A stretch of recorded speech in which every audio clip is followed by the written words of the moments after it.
They were undefeated. I didn't think we were going to lose. No. I thought you were saying you didn't want to put any money on it, but now you're saying you didn't trust the Badgers would pull it out. Okay. You hear that, honey? We have some dollars on the pod. Shut up and sit down.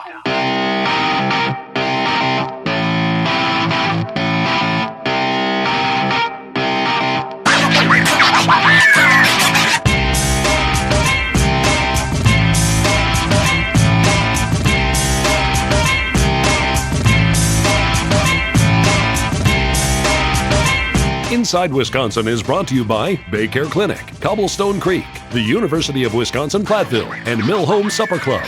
What's up, Wisconsin? From the Inside Wisconsin studios, my name is Trevor Thomas, and delighted to have guest host today, a Wisconsin gem in her own right, Olivia Harlan Dekker, with us here on Inside Wisconsin. What's up, Liv? How are you? I think that's the best I've ever been described. Wisconsin gem. I like that. Well, our thanks to John Anderson, who, by the way, is overseas right now covering the Olympics, and it's not for ESPN. It's actually on his own. Speaking of living a dream, I think he's doing Inside Wisconsin coverage, right? Yeah, he is. That's so funny you say that. We literally talked about it before he left to go to Tokyo, and I'm like, John, track down all the Wisconsin Olympians and hold up your iPhone and do an interview or two. We would love to show those here on the show when he gets back. We'll see if that comes to fruition or not. But, hey, thanks to you for doing this. I know that you and John are obviously cohorts there at ESPN, but what else have you got going on in your career? Amazing stuff. Well, John Anderson is such a gem from our state. It's so cool that everything he's accomplished, and he's still such a Wisconsin guy. He's so proud of Wisconsin. When I first met him, actually wasn't in Bristol. I first met him at the Wisconsin Sports Awards. He was hosting, and he comes up to me, and Sam and I were there. We had just gotten married too. It was like a month after our wedding, and there's like a blue carpet, and they have some media there, and we're doing a ton of interviews. As we come up, we get to our seats. We see all these big wigs in Wisconsin sport, Brewer players, Packer players, coaching staff. We're both such fans. We were kind of like, wow, this is so cool. And we were sitting next to Joe Thomas and his wife. Joe Thomas is my number 5. And then John comes up to us and says, hey, and you know how he is. He's so laid back, and he requires zero preparation, right? Right. Like he can just be so on. He's so smart off the top of his head. And he comes up to me and says, hey, I know you and Sam aren't really scheduled to speak or anything, but would you guys be willing to do a little bit up here with me? And I'm like, on what? I love preparation. I like knowing what I'm doing. I want it written in my calendar. I don't like being put on the spot. And this is in front of a very impressive room, and it's streaming on ESPN3. Right. And I was like, yeah, what do you have in mind? And he said, how about you guys play the couples game, the newlywed game? And then whoever wins will interview a Brewer player. And I'm like, okay, Sam never misses an inning. He's the biggest Brewer fan. So in my head, and I had been getting ready all day. We drove down into Milwaukee. I didn't watch the game. And I guess they had a big game that day. So I win the newlywed game, which I was honestly trying not to. But, I think most wives win that game, to be honest, because they just kind of pay better attention. Pretty hard not to. Yeah. So Sam loses, I win, and my prize was to interview this Brewer. And I was like, damn, I don't know anything to ask him about today's game. And I was so put on the spot. Thanks, John Anderson. And Sam's looking at me trying to telepathically tell me what to ask him. And our eyes, we probably looked crazy. And I just would take a big sip of my drink, and I try to power through it and, just had some fun with it. But that's how I met John Anderson. And to this day, I don't trust being around him with a microphone. So I'm glad he's gone. And I chose to do a show with him for the rest of eternity. That's good luck. Good luck. Hey, speaking of doing shows, you're doing your own thing too, right? You have your own podcast. Tell us about that. Yeah, I was at ESPN for 5 years and then Big Ten Network for 2. And I am now with BetMGM. I'm hosting an NFL pregame show for them this fall from Las Vegas, and that will be on Odyssey. And then I am hosting a podcast for them called Unleashed by BetMGM, and it's a sports and lifestyle podcast. So every week we bring in former athletes, current athletes. We had an Olympian on this week. It's a really cool show, and for the first time in my career, and I think you feel like this right now in this chapter of your career, I finally feel like I have some agency and some control. And when you're a sideline reporter, especially, you're just kind of boots on the ground. You're just a soldier taking orders, and it's great. And I have amazing memories, and it's a pretty sweet gig. Very stressful and a lot of work for some little fruit. I will say you're not a big part of the broadcast, but you're an important part of the broadcast. And now for the first time, I'm more in a hosting role, and I feel very, very fortunate to pivot at this point in my career after having, such luck, such working for great people, working with great people, learned so much. I don't think my days sideline reporting are over per se, but this year I will be all with BetMGM, and I'm really excited about that. I love that you said sports and lifestyle, because that's exactly what Inside Wisconsin is all about. The people, the stories, and the statriotism of America's Dairyland. Yeah. And we're super pumped that you know a guy who happens to fit that bill perfectly for Inside Wisconsin. Yeah, pretty well, actually. Real well. Yeah. Let's talk to him. Wisconsin basketball, what do you want to call him? Legend? You come up with the name. You introduce Sam Dekker here on Inside Wisconsin. Let's bring in an amazing dad to our Husky Riggins, an incredible husband, brother, son, friend, Wisconsin basketball legend in the making, Sam Dekker. There you go. Shut up and sit down. And so here he is, the man of the hour, joining us here on Inside Wisconsin. Wisconsin basketball legend, both in high school, we'll go there, as well as college, and obviously he's a pro, Sam Dekker. Thanks for joining us here on Inside Wisconsin. I appreciate it. Thank you so much. Good to be on here and talk some Wisconsin sports. This is a good chance for all of us. I think we are a unique state that can share in so many stories about sports and their favorite athletes. So to have a platform like this is pretty cool. So I appreciate it. Let's kick it off by just talking about what Inside Wisconsin is. Olivia's a gem of a guest host today, and might I say far better looking than John Anderson. I will mention that to him when he gets back. It's the second he's back. Inside Wisconsin is all about the people, the stories, and the statriotism of America's Dairyland. Sam, you're one of us, right? And you grew up here, you played here, you went on to do it professionally. I know that you spend a lot of time here along with Olivia. What does Wisconsin mean to you as a whole? Let's just start there. Yeah, I love that word, statriotism, because I didn't know that was a word. No, it's a great word. I like that. Great. No, it's one of those things that's just like I said earlier, it's a unique state. We kind of share in all our successes and our failures and our struggles. I feel like we all share it together, and not too many places can say that, I think. And to be a small market but still have, the Bucks, the Packers, the Badgers, the Brewers, all these successful teams, it really binds the state together. And then on top of being some of the nicest people in the world, it's hard not to be one of us. So it's such a unique place, such a good blend. And the sports culture, I think, is second to none in the way that the state carries us through and has our backs through, not just when we're in the state, but throughout our lives. Like I said, it's second to none, and I'll forever cherish, being a fan, but also being an athlete from, and, those two going hand in hand, I think is a unique experience that I have. And Sam, I know it especially means so much to you every time we spend summers in Sheboygan, you get back, and anytime a kid asks for a picture with you, a grown man asks for a picture with you or an autograph, I know it just means different than when, you're in another state with an NBA team, with a team overseas. And I know that means so much more to you because these are the people that got you where you are.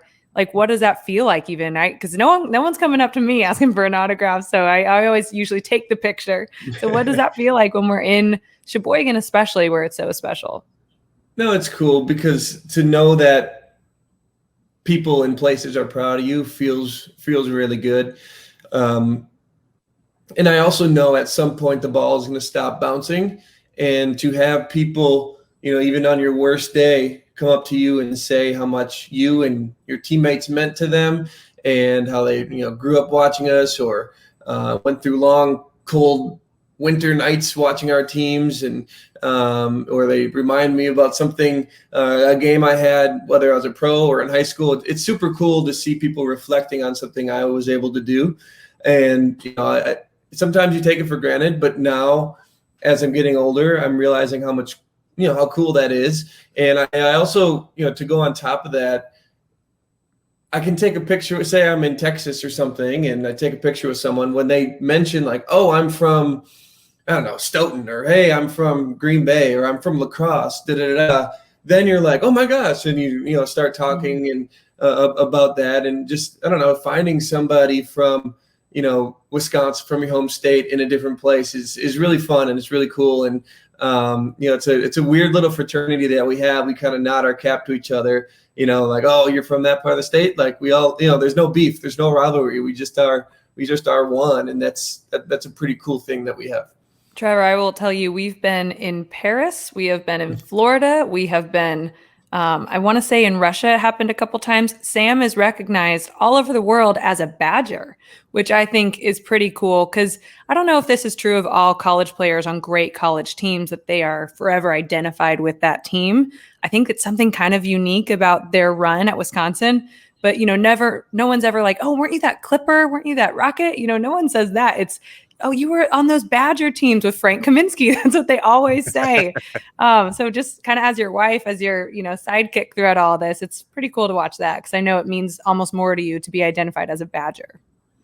Yeah, that Paris story, we were actually at a bar in Paris on the night before New Year's. It was like December 30th, a couple of years ago. We were in Paris, and we were sitting at a bar. We were trying to figure out a place to go, and we found this nice little hotel with this cozy little bar. And I don't know, we were just having a drink, and this guy tapped us on the shoulder and was like, "Are you Sam?" I'm like, "Yeah." He's like, "Well, just want to let you know, I went to Arizona the same years that you went to Wisconsin, and like I should hate you, but you seem like a good guy." And we talked for a good 20, 30 minutes, and he actually tweeted at me that night. He was like, "I hated you for so long, and now you're one of my favorite players. Thanks for being a normal dude." And just like funny experiences like that are ones that you can cherish.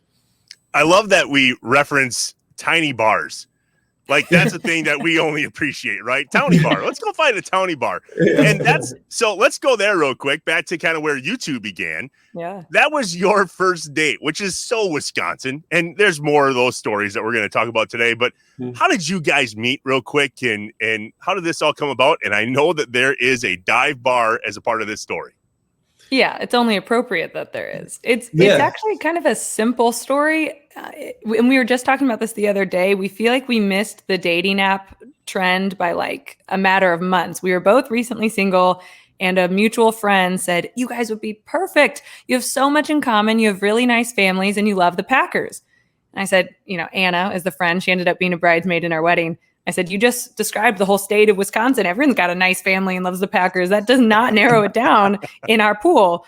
But I just thought that was pretty cool. And I was coming through Houston. He was with the Rockets, and we were going to meet. We were going to go on a date. And after some talking and FaceTiming, and I said, "Okay, fine, I'll meet this guy." And very nervous that he would be a jerk, an athlete stereotype, all the bad things about it. And everyone just kept saying, "Oh, Sam Dekker is like the nicest guy in the world. You've got to give this a chance." Under strict instructions from my dad to never date an athlete, I went against everything he ever told me. And our first date was watching a Packer game. Sam, I believe it was week 1, because it was week 2 college football. I actually have look at this. I actually have a painting our friend made of our spot of our first date. This is Nick's Pub. Yeah, this is in Nick's Houston. Pub in Houston. It is burnt down since, which is very sad. But the place at Nick's, it had a thing called the Cheddar Heads of Houston, and the Cheddar Heads being the cheese heads that Packer fans wear. And they had it was like a legit establishment. Packer bar. Like, yes, like amazing. They plastered the walls with Green Bay stuff, like Santana Dots, and like it was just like old names that you love, and like signed stuff. They played Jump Around. They played Sweet Caroline. They played everything. Like, and they had a buffet, a brat buffet on an honor system. So you just like put in a couple bucks in a jar, and they're like, "We're not gonna." It was like the most like up northy thing ever. Yeah. And so I was like, "Well, me and my buddy Max, like, we go to this place to watch the Packer games. We play the Vikings. You want to come with?" She's like, "Yeah, that'd be great." So we go. She's like, and when we get in, she's like, "What is this place?" And then that whole year, We went to every Sunday that we were in Houston. We went to Nick's to watch the game with the Cheddarheads, and it was those are some great memories in a great place that I think they've relocated it within Houston. We have to go visit them again. Cheddarheads, shout out to you if any of you guys are listening. Yeah. So this place got rebuilt, though, as you're saying? I believe it did get rebuilt under a different name, but same ownership, and I think the Cheddarheads. I think they might go back. But the thing that hurt me the most is what do you think all the memorabilia? What happened to it? Like there was some old stuff in there, some Super Bowl stuff, some that's the stuff that costed the money in there. So we should do a follow-up. I know. Sam, you talked a little bit there about being a fan of Wisconsin sports. The Bucks just won the championship. The Brewers are doing unbelievable. The Packers, by the way, thanks for however many Sheboygan hard rolls and brats you had to give your boy Aaron to come on back, because he's back. What does it mean to you knowing that you were one of the people that we're all fans of, right? And still are. But here you are now, Brewers hat, and you celebrated the Bucks championship as if you never played basketball in your life. Talk about what it means to you as a professional athlete watching your favorite teams do well. Yeah, that's kind of the thing I struggle with, but also I think makes me kind of unique is I never let go of that fandom for the teams that I grew up loving. Like, I don't miss a Brewers game. Olivia hates it, but I don't miss a Brewers game. And it's a long season. She can gripe all she wants, but they're my team. I love watching them. I can have them on in the background and I can follow everything they do. And that's just who I am. And same thing with the Badgers, Badger football. Like, I don't want to miss a snap. I love those guys. I went to school there, but like I step outside of that mindset. I can flip in and out of it. When I watch a Bucks game, I kind of still am in basketball mode just because it is basketball. That's tougher for me. I grew up a Bucks fan, but it's harder to watch as a fan just because, being in and out of those circles and playing against the Bucks before. And I was cheering for them, during the finals for sure. And me and Liv went to an Eastern Conference Finals game. So, and just seeing the excitement, within the state just for them, it was incredible. So I was trying my best to get into the fan hat, but that's a little harder for me. But with like Packers, I like live tweet games because I'm an idiot and I just love them so much and I say stuff I shouldn't and they're like, Sam, you're an athlete, you got to relax. And I'm like, I understand that, but I also don't think I am when I watch the Packers because I've never been in football pads. I've never thrown a football on a field before. So I, think just like everyone else when I watch them. They're my favorite team. They're my favorite franchise. So I sometimes have to be better about it and remember that I am an athlete and I know what it's like to be tweeted at, and I know what it's like to be ridiculed and stuff. So, so I try to give everyone a benefit of the doubt, but I do love my Wisconsin sports, and I always want to see them doing well, and I don't think that'll ever change. Well, Sam, going back to the draft then, you leave Wisconsin to play out of state for the first time. I mean, that's a big deal. And at any point, did you think maybe the Bucks? I don't even know where the Bucks fell on that night's draft. So draft night was probably one of the most stressful nights of my life because we had kind of an inkling, like Sam could go anywhere from, like 8 to 14 to 15. You never know. Like, so we called the Bucks a couple of times, like, hey, Sam, do you want Sam to come in for a workout? And the Bucks were kind of like, hey, just the intel that we're getting, we don't think Sam's going to fall to us. So no worries. Like, if he's there, there's a good chance we do take him, but, I don't even think he has to come in. So we're like, okay, fair. So I worked out for like 8-9 teams, all went really well. And a couple of guys got drafted earlier than expected in the top 5, top 6. So kind of pushed everyone back. And I remember getting to 14, and I believe that was either Cam Payne or Devin Booker, 13, 14, around there, rounding out the lottery. And I remember the Bucks were at like 15 or 16. And I was like, oh my gosh, like, this is going to happen. The Bucks are going to take me. I'm falling. Like, I don't know what's going on. My head's spinning. I'm like, oh, well, this would be a good thing to fall back on. The Bucks taking me, whatever. And we get to the Bucks, and they announced that they took Rashad Vaughn. And I was like, oh, man, like, much respect to Rashad. He's had a great career overseas now. First-round pick, earned it. But I was like, oh man, like I did not expect that. Didn't see that ever on anything with the mocks. So that kind of like stabbed me in the heart a little bit. I was like, man, I thought I would have been like a good buck there. And then Terry Rozier goes 16. Kelly Oubre goes 17, and the Rockets take me at 18. And I loved being a Rocket. It was great for me, my 2 years there. It all ended up working out fantastically, but just kind of a funny story to those who on Twitter always say, Sam never wanted to be a Buck anyway. I don't know why people keep saying that. They say my dad said that. My dad would never say that.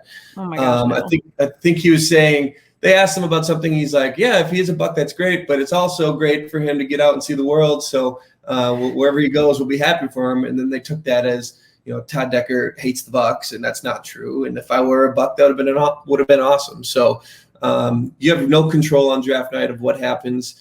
And I just thought that would be interesting. That was the first time I've told that story, so I'm glad I could get that one off my chest. It's funny knowing your dad, too. He's like the most innocuous, kind-hearted man in the world and a huge Bucks fan. Like the fact that story gained traction, that Sam Dekker's dad said he doesn't want to be a Buck, is asinine. And then I've sometimes will respond to people on Twitter like, no, that's not true. And they're like, yes, it is. I know it is. And I'm like, you don't know my dad. Like, he loves the Bucks. He would never not want me to play for an NBA team. And I've asked him about it. He was like, what father would say they don't want their son to play for an NBA team? So that's a very ridiculous claim.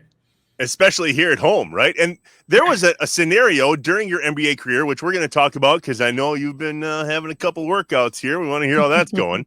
But there was a close call there where I believe it was the Clippers, Wizards, Bucks kind of did this thing, and Twitter said that you were a Buck for just a second, and we all went, Can I take this one, actually? Can I answer this one? Sure, yeah, please do. Okay, so I'm in Sheboygan, and I was coming through for an appointment to remodel our bathroom at our place in Sheboygan, right? It was the most like mundane day. And I'm with my mother-in-law, Sam's mom, and we're in the Kohler bathroom store in Kohler, Wisconsin, Sheboygan, Wisconsin. And my phone rings and it's Sam, and he said, I've been traded. And just the deflatedness in his voice. And we're just like, oh no. Like we were so happy in Cleveland. Sam was starting. We made friends. We loved being back in the Midwest. Like we thought Cleveland was a good spot. And we're just like, oh, come on. And we say, where? I remember I like pretty much fell to my knees, and his mom's looking at me like she saw a ghost. And I'm mouthing to her, Sam was traded. And she's just like, no, not two women care more for this man than us two right there in the Kohler bathroom store. And we're not sure what to do. And he said, don't say anything to anyone. And he's told me that a couple times throughout his career, and I'm not that good at that. He says, don't say anything to anyone, but it might be the Bucks. And I look at his mom, I go, it's Milwaukee. And she's like, oh my God. So we put down, whatever knobs we are looking at. We get in the car, we drive to his parents' house where his dad's there getting the news on Twitter. We turn on the TV. It's already made the nightly news because this news broke around like 4:45, 5. I know how this stuff works. I knew it was going to air. And it's like Sam Dekker, homecoming, coming to the Bucks, blah, blah. Sam calls me. We're truly popping champagne, Trevor. His siblings come over. It was so much fun. We are celebrating. He calls me and he says, it's not Milwaukee. I said, what do you mean? He said, they don't need me. I think there's a third team. My agent's saying there might be a third team. And I'm looking around. It's like everyone's celebrating. It's on TV. I was like, "Ooh, this is going to be awkward." I was like, you sure? Yeah. And he said, yeah, I have no idea where. He calls back in a minute. I tell the family, okay, let's slow down on the celebrating a little bit. And he said, it's Washington. And we're all like, all right, yeah, cool. Washington, we're in. Cool. Wizards, love the colors. Cool. And it was the weirdest, like, hour. All of this took place in an hour. But Sam, that's my take on it because we're getting this live. And I feel like that story always kind of makes people laugh that I happen to be in Wisconsin with your family watching the local news. Yeah, you're not wrong. That was basically how it went. I knew I was being traded. And then they said, well, initially sending you to Milwaukee, but that won't be finalized. So I knew I wasn't going to be on the roster there. It ended up being like a three team originally, and then plus one. It was like almost like a 4-team trade, swapping people for needs. And So yeah, then I just got rerouted to Washington. So then I knew like right away, my agent was like, no, it's not going to be Milwaukee. Like their roster's full. Like they were just clearing space. So like he knew I was going to land somewhere, and he was trying to make the right calls to figure out exactly what trade happened. There is such a human element to this business, and sometimes it doesn't feel like that. You're very much, to use your word, a commodity. The player immediately jets off to the new city. It's the wife or the girlfriend or whoever it is at home who's packing up that house. I remember this trade happened December 7th. So I had all our Christmas decorations up in our house in Cleveland. I'll tell you, there's nothing more depressing than taking down Christmas decorations on like December 9th. I was like, this sucks. Like, pack up the car. I drove to Washington. So, and again, we got it easy. We always rent. We try to stay light on our feet. We never like buy a house in one of these cities, but I feel really sorry for the people with kids doing this. That is a tough gig. Yeah, it's a tough business. I think we've all seen and heard stories of when that happens. And you're right. I mean, Sam, for you to describe it like a gut punch or a slice to the heart on draft night that the Bucks didn't take you, and then there's this news that maybe you're going to come home and maybe you're not. But, well, hey, we'll keep it lighter when we come back with Badger great and a hell of a professional basketball player too, Sam Dekker, and special guest host today, Olivia Harlan Dekker. We are inside Wisconsin. Helpful critiques, ideas, great stories, people we should know, the great bar in your town, the fish fry you want to know, the fish boil, anything that you want to reach out to us with. We are happy. We are here. You can be the inputters. We're here to listen. Shut up and sit down.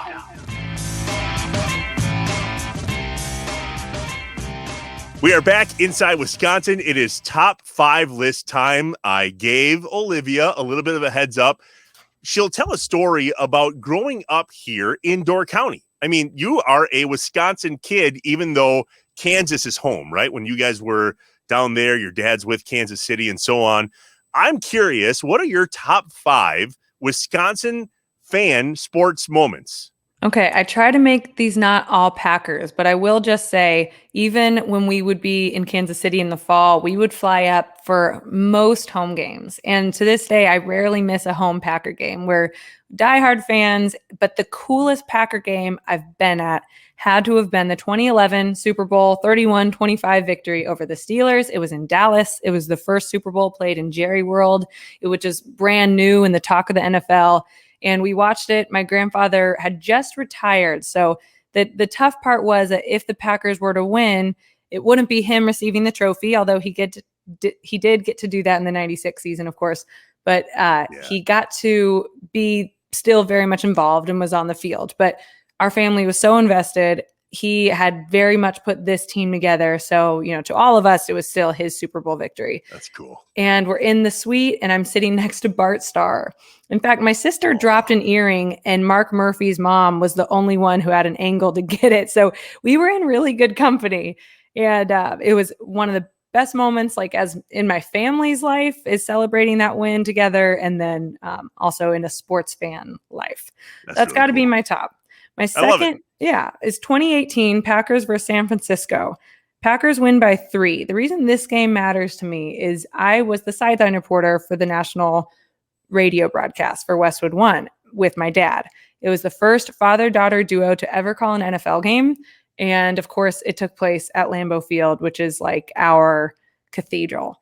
And they win by 3 on a Mason Crosby field goal. And here I am trying to be incredibly unbiased. And whoever wins, I get the post-game interview. And it was either going to be probably a star player for the 49ers. CJ Beathard was quarterbacking that game. I'm not sure if it would have been him, or I thought maybe Mason Crosby, but I'm standing on the sideline just really, really thinking this is such a storybook moment. The only thing to make this better is if the Packers win and I can talk to someone. And after the game, I got to interview Devontae Adams and it was incredible. That's my second. Cool. And then 3? I've got to say 2015 Badgers take down undefeated Kentucky to go on to play in the national championship. This was before I knew Sam, but I was a Badger fan. And that was such a national story that anyone was following that. So I've got to include that in top Wisconsin moments. It was unbelievable. I was in Vegas. I'll talk more about that, but that was if there was a spot that you want to be as a Wisconsin fan when that game went down the way it did, It's Las Vegas. Las Vegas. I can confirm that. Yeah. Oh, you got to tell me more about that. And then another one that I had was 2018. It was week 1, Badgers versus Western Kentucky. It's that, Friday night game where you play a non-Power 5 team. And I was doing the game for ESPN. It was right after Sam and I got married. It was my first game with my last name, Dekker.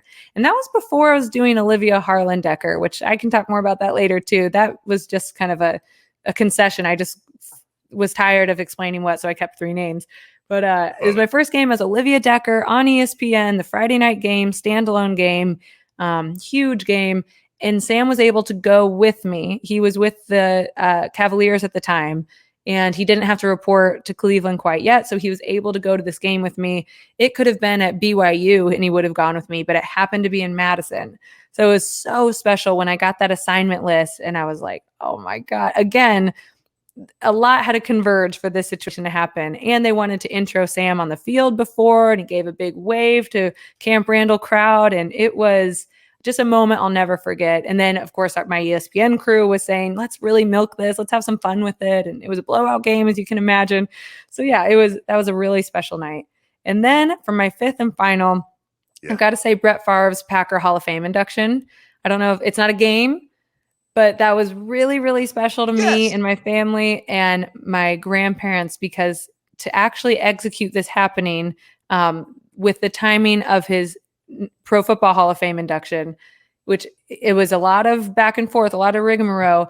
My grandpa had to call him himself at his house in Mississippi and track him down. He was outside on his tractor, and Deanna had to call him in. And the only person he'd really talked to get this to happen was my grandfather. So again, he was retired at this point, but it was still, they had such a good relationship, and we were all really proud, and being there in person was very cool. That is really cool. Actually, John and I have done a top 5 list earlier on some other episode, and it was our top 5 Lambeau moments that were like non-game related. Oh, that was my number 1 moment. Oh, I love that. I cried like a baby. So I wasn't in the actual Hall of Fame ceremony, but I was one of the 72,000 that filled the bowl to welcome him back. Oh, that moment when he walked out, the crowd wouldn't stop. Lance Allen had no idea what to do from TMJ4. He was like, I think they missed you, man. Yeah. Wow. Yeah, that's a tough interview. That's a tough spot for Lance. I love Lance. It was super fun to watch. The induction was in the atrium, which was just so special. And that was a moment that was more recent than when my grandpa was at the helm, and it was very cool as an adult. And at this point, I was in the industry. It was really cool to watch that happen. That is cool. I'm also curious on Sam's top moment. Let's ask him as we jump back in here in Inside Wisconsin. Shut up and sit down. We are back inside Wisconsin. Trevor Thomas, guest host today, Olivia Harlan Dekker, and our guest, Sam Dekker. All right, Sam. So Olivia and I just talked about our favorite moments as a Wisconsin sports fan. And I know that you lived a lot of our favorite moments as a Wisconsin sports fan, but as a fan yourself, what are some of those moments that you remember growing up here where you're like, that was awesome, I will never forget this moment? Well, my number 1, if I could have a couple here, my number 1 is one that I don't even remember, but I've watched it so much that it is like second nature to me. That would be Super Bowl 31. I believe that was the 96-97 season, or is it 95-96? It was. You were right. 96-97 season. I think so. So you were Green 2 years Packers old. Defeated the New England Patriots in New Orleans. And when I was in like kindergarten, my mom said, I remember doing this. She every day, my mom's like, what do you want to watch? Like Arnie, whatever. You want that, whatever. And I always would say the Packers. So she would had the tape, the recording of Super Bowl 31. So she'd put it in, and I would just sit there and consume it. And then I had a football, and I would reenact what was going on. So I would watch his daily. And every time they score, I'd run in the kitchen. Mom, Brett Favre just scored. We're winning. I'd go back. Hey, Mom, Andre Rison just scored. We're winning. Desmond Howard so I could watch that game right now and know exactly what play is going to happen because I watch it so many times. So that one means a lot to me because of just the great memories about that. And then I think another one that was big to me, and this was when the Brewers were really bad, but this was the opening season at Miller Park. I went to a game with my family, and it was one of the first games of the year in Miller Park, and we were able to go, and we were just in awe at the stadium. And I think I was 7 and saw Richie Sexson hit a home run, and just like the energy of just being around a new stadium, I think that's what made me fall in love with the Brewers. And Miller Park, now American Family Field, just now holds such a special place, not just for me, but for the state as a whole. And I think that really helped Milwaukee get through some really bad years on the field and off the field. The support for sports wasn't there quite as much.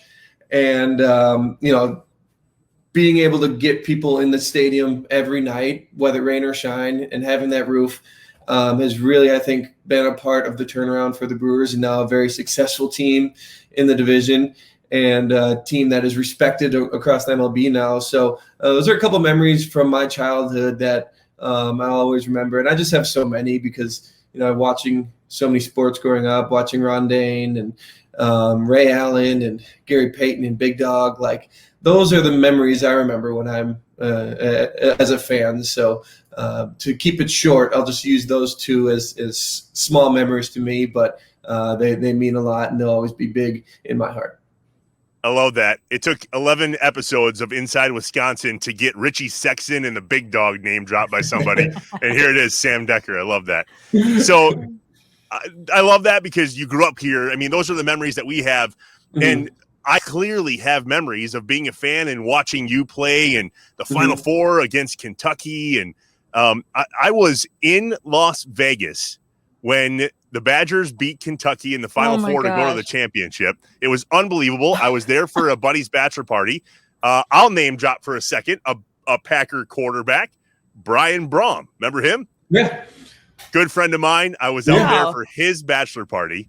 Cool. And I had this very shirt on, and I hit Vegas hard that night.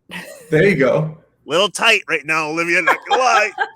But that's a great story. In Las Vegas, Final Four. I'll never be able to do Vegas like that again. Anyway, did you have money on the game? Were you benefiting from their win? I did not. Not gonna lie, just didn't. They were undefeated. I didn't think we were going to lose. No. I thought you were saying you didn't want to put any money on it, but now you're saying you didn't trust the Badgers would pull it out. Okay. You hear that, honey? We got some dollars on the pod. I heard it. Okay, moving on. So, let's talk about Door County. From Las Vegas to Door County, right? Same thing, yeah. Yeah, real close second anyway. My family and I have a permanent campsite up there. We love Door County. I know that you guys got married there. Olivia, I know that it's kind of a neat story how I know that you guys have a place up there, your family. A friend of mine here in Green Bay owns a recording studio, and he was working with your dad to see if he couldn't supply an opportunity for him to do the NBA games while he was here in Wisconsin. Talk to me about the destination spots in Wisconsin that you guys have enjoyed over the years, and tell me about the wedding in Door County. That must have been incredible. I love talking about Door County, but we kind of joke it's like a hidden gem. In the Midwest, not so much, but people I went to school at University of Georgia. So when we got married up there, all my friends from the South, they had never heard of Door County, never would choose to vacation there. They all were blown away. As you know, it's so beautiful. I always think it looks kind of East Coast in a way. It's what do they call it? The Hamptons of the Midwest or something like that. And it feels like it because it's so coastal. When you look out at the lake, I think people assume any of the Great Lakes look like an inland lake, which, they are, but they look like oceans. Yeah. And they're just so gorgeous. And the bluffs in Door County, it's such a dramatic landscape. And then the weather in the summer is beyond. It's so perfect. It's exactly where you want to spend your summer. I've spent every summer of my life there. We grew up going to Door County. My dad, is from Green Bay and married my mom here in Kansas City. They lived in Kansas City, but these summers in Kansas City are brutal. And they always said, when we have kids, let's go north somewhere. And they kind of started going to Door County, ultimately bought a house when we were kids up there. And I was just talking with my siblings the other day. I was like, how lucky were we? That was the most idyllic place to grow up as kids. I mean, very much leave your front door open, play in the driveway with the neighborhood kids. When it got dark, he went home for dinner, barefoot all summer, dirty all summer, just going to the drive-in, going to the ice cream parlor, like couldn't be more kind of middle America, pure goodness. And I'm so grateful for that. Even as if we got older, we'd kind of fight my parents on it because we wanted to be in Kansas City with our friends here. It was so special to have that escape for 3 months a year and be able to have a whole nother life, a whole nother group of friends. And still to this day, I think we all almost feel like that's more home. Even still, when I go up there or something, people say, "Oh, you guys had your wedding. How was it?" It meant a lot to the county too, because it got a lot of pub. We were fundraising with Children's Cancer Family Foundation around it. So it made a lot of media, and it was just really good. We try to use all local vendors to, just continue pumping money into the area. And it was incredible. I think it was good for Door County. It was certainly good for us. All right. So let's talk about the idea of getting married in Door County between Sam Dekker and Olivia Harlan. I mean, you guys met in Houston somehow, which is pretty Wisconsin, right? Like two Wisconsin people connecting in Houston, but that about as Wisconsin as it gets. I mean, Sam, you married the granddaughter of the guy that saved the Green Bay Packers. And clearly she's a brand in and of herself today. Yeah. Kevin Harlan's daughter. Like that's pretty Wisconsin, man. It is. It's funny. I didn't even really put two and two together until like we had already been talking. It's just like, I just knew her as Olivia, the girl I'm talking to, and that works. Oh, wow. What a title. Any girl can be so lucky. I just, when I talked to her, I thought of her as Olivia, and Olivia does her own thing. She has her job. She, is a silent reporter. She's very successful in her own. And then a little while later, I don't know why, but I was like, oh yeah, that is her. And then I think I asked her about it or something. She's like, yeah, that's my, they call her Papa Boy. That's my Papa Boy. I was like, oh, okay. So, I really didn't at first put two and two together. And then as we started dating, and then when we got engaged, then that's what everyone when we got engaged online, we're like, oh my gosh, like Harlan Dekker in Wisconsin. How cool is that? How unique is that? And I don't know. I feel like, within our day-to-day, me and Liv don't think about that. But when you kind of step away from it, you're like, oh, like that is kind of funny and kind of cool. Within 8 months of our first date at Nick's Dive Bar, we were engaged. So we had a very quick courtship. We were like, people care about this. And in the best way, people care so much about Sam. People care so much about the Packers and my grandfather's role with that. So I think it was very flattering, but I don't think it clicked for us that this was going to be a thing until we got engaged. The royal Wisconsin couple. That's great. Yeah, I think we're doing better than Harry and Meghan, though. Way less controversy. Yeah, you're doing good. Keep your head above water. All right, we'll wrap it up with Sam Dekker. My thanks to guest host Olivia Harlan Dekker as well. We are Inside Wisconsin. Helpful critiques, ideas, great stories, people we should know, the great bar in your town, the fish fry you want to know, the fish boil, anything that you want to reach out to us with. We are happy. We are here. You can be the inputters. We're here to listen. Shut up and sit down.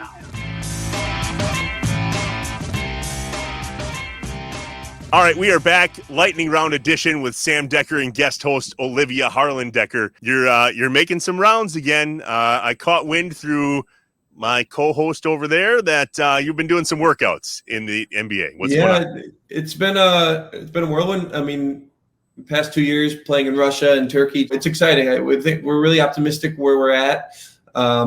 This past year and a half has been great for us in getting some traction. So. We're really optimistic on where we stand right now, and hopefully I'll be in a uniform soon. Sam's being very humble. He had an incredible season in Turkey. I was able to go watch him as much as I could. And think about his 2 years overseas were both impacted by COVID. I think that makes it all the more impressive. Being basically locked up alone in an apartment, no restaurants, no place to go. And then he still had the season that he had this past year. And he's being very humble. He has tons of interest from a ton of NBA teams, and I'm incredibly proud of him because it's really, really hard to scratch and claw your way back in the league, and he's doing it. Let's go. That'd be great.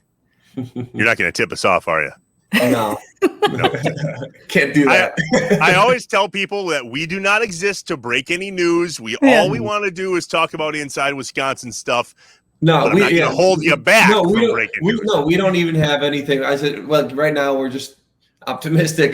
Nothing becomes official for another week here. So, but you never know. Like, say you're, I don't know. I don't want to get intel from something and then, make it harder on whatever. So I'm just doing what I can and staying quiet, and right. hopefully something falls into place here. Shut up and sit down. All right, Sam, where you left this conversation was hopefully something falls into place. Buddy, something fell into place. Tell us the story. Yeah, no, we were able to finalize and complete a deal with the Toronto Raptors, which is super exciting. Very honored, very grateful. I think that's the feeling that I have the most. It's just I'm grateful. Just the route I've taken and the roller coaster to get back to the league where I feel like I belonged just makes you really appreciate that journey. So, we were trying to. Last time we talked, we were just hoping we'd hear something good, and then free agency started, and then 2 days later we were able to complete a deal. So really appreciative to the staff and the front office in Toronto. They've been watching me all year from what they told us, and got a chance to work out for them, and it's like I said, it fell into place. So it's such a blessing, and couldn't be more excited. How many different teams, Sam, did you work out with, knowing that you indeed were trying to get back in the league after 2 really, really good years overseas? Yeah, I actually only worked out with Toronto and Boston. We had about 4 or 5 other teams set up. We were never able to get in front of every team we wanted to, but those, there was about 6, 7, 8 teams throughout the entire season that had been responding positively to film and video breakdowns and game tapes. So you kind of hear that over the course of the year, and that kind of gives you a boost. And Toronto was one of those teams that I had been told was watching me a little bit. So it's all part of the story, part of the journey, and it was really cool to see that all come into place. And free agency is very nerve-wracking. I've been through a bunch of them, and I've been through free agency where my phone doesn't ring at all. And, start, August 2nd, to get, a couple phone calls that day and just be like, hey, we're working on this. It was the first time I actually felt very excited during free agency. That was pretty cool. That is cool. I hear Canada and Wisconsin have a lot in common, right? I heard nice people and love their sports. It's so unique, though, just in talking with some of the Raptors guys and some of the people that work within the team, the pride that Toronto, but the entire country has for the team, especially like a couple of years ago when they won it all. You got to think it's the only city in an entire nation that has a team. So even if you're not a big basketball fan, if you're in Winnipeg or Ottawa or are mostly a hockey fan or Calgary, you can still feel like, oh, this is our team, for this spring, this summer, as they're doing this playoff run. And I heard it was just incredible, the support they got from the entire country. So I'm really excited to be a part of that. Every time I had an away game in Toronto, the stadium's packed, the fans are crazy. So I'm really excited to be in a Raptors uniform and experience that, as one of the good guys. Back in number 8, who had 7 and 15? Well, 7 is Kyle Lowry, who is the greatest Raptor of all time. So that's one of those, I'm not going to touch that type of things. 15, I wore 15 in college, and I also wore 15 in Cleveland. That was never one of my numbers growing up. My brother wore that, so it was available at Wisconsin, so I wore it. 7 and 1 are my favorite numbers. Put those together, you get 8. I like a single digit. I wore 8 in Washington, so it's a number I've worn before, so I'm comfortable in it, and I think it looks nice. So how's Liv doing with this? I mean, it's a little bit closer than Turkey per se. Yeah, she loves it. She loves it. We haven't gotten the whole, gist on how getting in and out of the country is right now. We're so excited. We're so pumped. I think initially when she goes, it'll be like a 10-hour drive if she needs to bring some stuff, bring the dog and whatnot. So it's a little easier than a 11-hour flight to Istanbul and a 2-hour flight to Ankara. It's if she had to fly, she can get there in 90 minutes. So we are grateful. We are so excited to just be within the continental, North America again, and set up some roots there. All right, one last piece here. I love that you put on Twitter, the journey is the reward. Mm-hmm. What's your message, Sam, to people watching this that are like, damn, I just can't get over the hump? I mean, you've had a hell of a roller coaster ride, like you just said. How do you put it all into words? Yeah, actually, my father-in-law said the journey is the reward in his wedding speech at me and Olivia's wedding. And he has been saying that to Olivia and Haley, Abigail, and Robert, their kids forever. And it's so true. And that resonates with me as well, because there's so many times journeys can be up, down, peaks, valleys, throwing you for a loop. And you always wonder, like, why me, or why am I going through this struggle? Why am I, being tested like this, instead of looking at it the other way, saying, think about how much stronger I'll be after this test, or think about the lessons I'll learn from screwing up doing this, or, the scars I'll get from, putting in the extra effort through this. That'll make me a little tougher, a little more calloused. I think in life, it's important to get kicked in the teeth sometimes.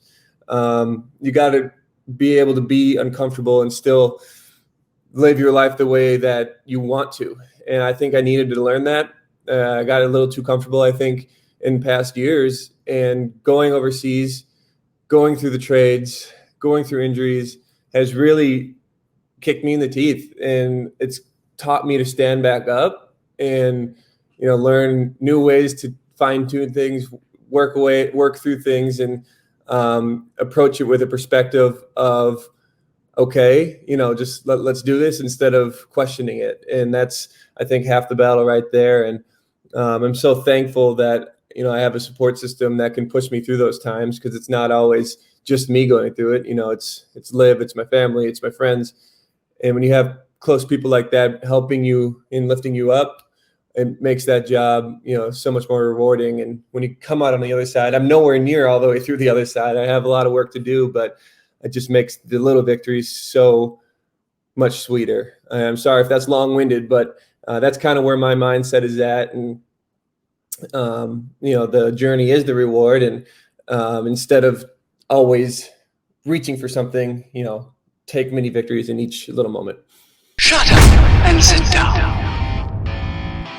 Is that weird, Olivia? I mean, you're a professional broadcaster. You're doing us a favor here at Inside Wisconsin, co-hosting with us, and it was pretty convenient to have Sam Dekker on from Wisconsin. But, I mean, have you done this before, where you're the host and he's the guest, obviously on your own podcast, BetMGM? Yeah, I've had him as a guest on my podcast, Unleashed by BetMGM, and he was really good. And there was a week that we were having another guest and they canceled last minute. You know what that's like. It's really hard to get people locked in. But my producer said, do you want to have Sam back on? And I was like, man, I think we can do better. No, I'm kidding. He's an incredible guest. As you've heard, he's has so many stories. He's extremely humble and has just a lot of good perspective, because he's worldly. He's a fan. He's got a lot of good stories. I just never want to take too much advantage of my own husband in that way, but it's really fun to get the chance to do this together with you all. I love that you hyphenated your last name, Olivia Harlan Dekker. I mean, Harlan is a pretty important last name. And like I said, you're a professional, Olivia. You are doing all of this for a living as well. Your dad is a professional broadcaster, and you're following closely behind in his footsteps. And your grandpa, I mean, single-handedly, the decisions he made saved the Green Bay Packers.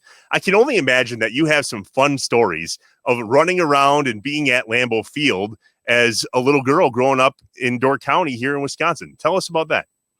Well, I know my way around Lambeau Field blindfolded.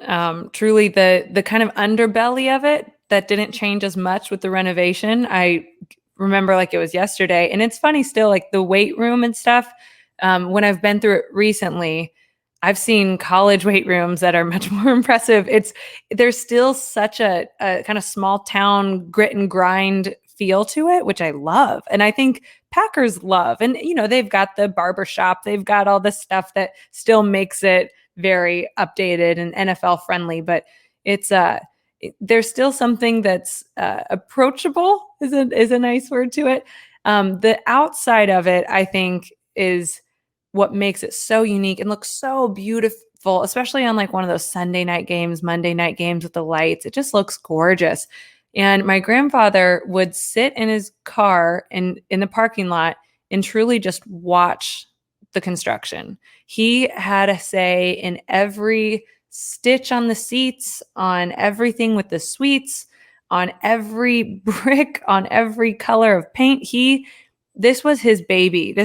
And he's in great health, so I don't mean to say this in a weird way. This was like his swan song to the league, and he wanted to leave this for Packer fans. And to get the bill even passed, and I'm going on a bit of a tangent here, to get the bill passed to renovate Lambeau was as great a task as he ever had in his career, because as you know, it had to be voted on locally, which other owners do not have to deal with. And it was really tough. Green Bay is blue collar. It's a factory town. It would raise taxes. And a lot of people voted no. As you remember, it narrowly passed. Yeah. And my grandpa knew if we don't do a renovation of Lambeau Field, we are losing the team.